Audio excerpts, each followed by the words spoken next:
This is the moment the West officially died. If you've been following the news for the last 5 days, you thought you had seen it all. You saw the President of the United States humiliated at Davos when the European delegation walked out. You saw the Japanese bond market collapse, erasing trillions in wealth. You saw the White House construction halted by a judge, leaving a mud pit on the North Lawn. And yesterday, you saw 200,000 people surround the executive mansion chanting, "Make America Go Away." You thought it couldn't get worse. You were wrong. At 3:14 a.m. this morning, Wednesday, January 28th, 2026, President Donald Trump didn't just cross a red line, he incinerated it.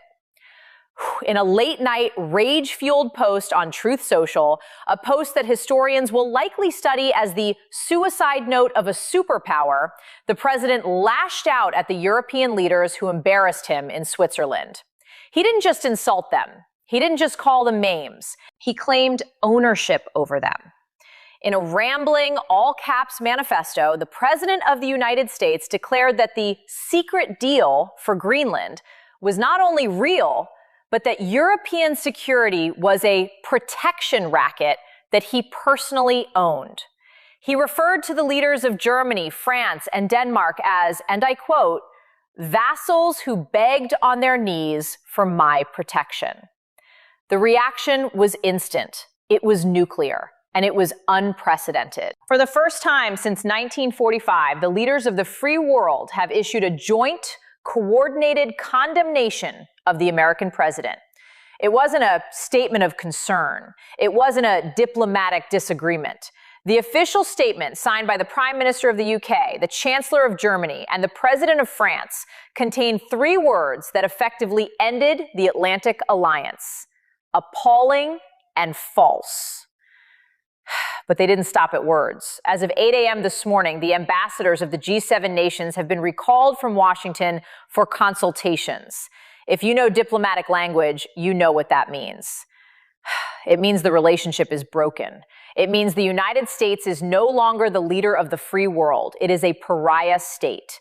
In this deep dive special report, we are going to break down the fatal insult that shattered 80 years of diplomacy in one night. We are going to analyze the terrifying legal and military implications of the European response. And we are going to expose the bunker mentality inside a White House that is now completely isolated from reality, from its allies, and from its own people. The world didn't just turn the page on America today. They closed the book. To understand why the world is furious, we have to look at the text itself. This wasn't a standard Trump tweet. This was something darker.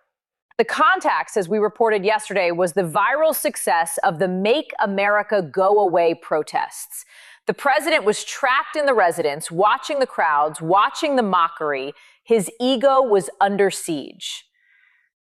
He needed to reassert dominance. He needed to prove that he was still the king. So at 3:14 a.m., he picked up his phone. The post read, "The failed leaders of Europe, weak Mette, sleepy Olaf, and little Emmanuel think they can walk out on me? They forgot who owns them. I have the receipts. They begged on their knees for my protection. Greenland is mine." In the sovereign choices of a member state via economic pressure. Trump's tweet, threatening to pull the plug if they don't pay up, is the textbook definition of economic coercion.